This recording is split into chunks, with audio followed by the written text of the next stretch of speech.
নমস্কার বন্ধুরা, আপনাদের সবাইকে বাঙালি রান্নাঘরে স্বাগত। আজ আমি করে দেখাবো কুট্টু আটার পকোড়া। এই কুট্টু আটা নিয়ে নিয়েছি, আদা, একটু কাঁচা লঙ্কা আর একটু ধনেপাতা কেটে নিয়েছি, আর আলুগুলোকে আমি পাতলা করে গোল গোল করে কেটে রেখেছি। এই কুট্টু আটা বন্ধুরা যে কোনো মুদিখানা দোকানে আপনারা পেয়ে যাবেন, গ্রসারি স্টোরে। এবার এই কুট্টু আটার মধ্যে স্বাদ অনুসারে দিয়ে দিলাম সন্ধক লবণ, একটু গোলমরিচের গুঁড়ো, আর দিয়ে দিচ্ছি একটু গোটা জিরে। তারপর আমি যে আদা, কাঁচা লঙ্কা, ধনেপাতা কেটে রেখেছিলাম সেগুলো মিলিয়ে দেবো।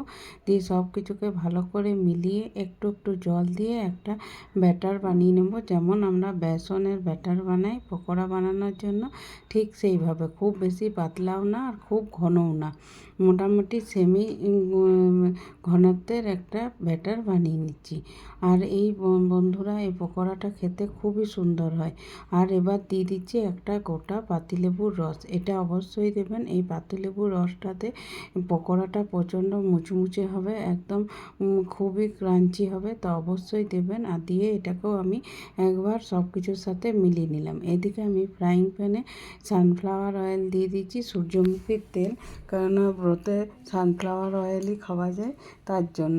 দিয়ে তেলটা গরম হয়ে গেলে ওই আলুগুলোকে ওই ব্যাটারের মধ্যে দিয়ে ভালো করে ডুবিয়ে একটা একটা করে আমি পকোড়ার আকারে দিয়ে দেবো, সব যতগুলো আমার একবারে আসবে এই প্যানের মধ্যে। কিন্তু বন্ধুরা এইটা দেওয়ার 1-1.5 মিনিট অপেক্ষা করতে হবে। 1-1.5 মিনিট পর যখন একটা সাইড একটু হয়ে যাবে, তারপর এটাকে পাল্টে নেবেন। আর বন্ধুরা এটা খুব সহজে, খুব চটজলদি হয়ে যায়, আর খেতে খুবই সুন্দর হয়। একবার অবশ্যই বাড়িতে বানাবেন। এই দেখুন আমি 1-1.5 মিনিট হয়ে গেছে, এবার আমি এটাকে পাল্টে দিচ্ছি। পুরো কাজটাই আমি মিডিয়াম ফ্লেমে করছি। মিডিয়াম ফ্লেমে করে দেখুন একটুও কোথাও লেগে যাবে না, কিচ্ছু হবে না। শুধু দেওয়ার সাথে সাথে নাড়বেন না। 1 থেকে 1.5 মিনিট পর যখন একটা সাইড একটু হয়ে যাবে, তারপর এটাকে পাল্টে নিতে হবে। আর বন্ধুরা এইভাবে যেভাবে আমি করলাম সেইভাবে আপনারা করবেন। এই ক্ষেত্রে আপনারা আলুটা গোল গোল না কেটে লম্বা লম্বা বা অন্য কোনো শেপেও কাটতে পারেন, যেমনটা আপনারা চাইছেন সেই রকমভাবে। আমি এখানে গোল গোল করে কেটেছি।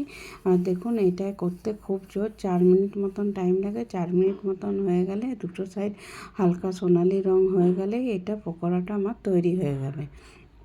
তো দেখুন বন্ধুরা আমার পকোড়াগুলো তৈরি হয়ে গেছে, আমি সবগুলোকে তুলে নিচ্ছি। এইভাবে আমি আরও এক ব্যাচের পকোড়া করে নেব। এটা আপনারা যে কোনো একাদশী বা যে কোনো উপবাসের দিনে অবশ্যই করে বাড়িতে খাবেন। আর যদি কেমন লাগলো ওটা আমাকে কমেন্ট করে জানাবেন। আশা করছি খুব ভালো লাগবে।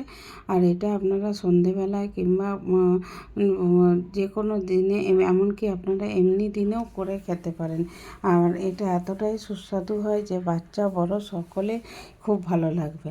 তো দেখতেই পাচ্ছেন বন্ধুরা আমার এক ব্যাচ ভাজা হয়ে গেছে। নেক্সট ব্যাচেরগুলোকে আমি একইভাবে সবগুলো এই আলুর গুলোকে ওই ব্যাটারের মধ্যে ডুবিয়ে তারপর এটাকে আমি ভেজে নেব।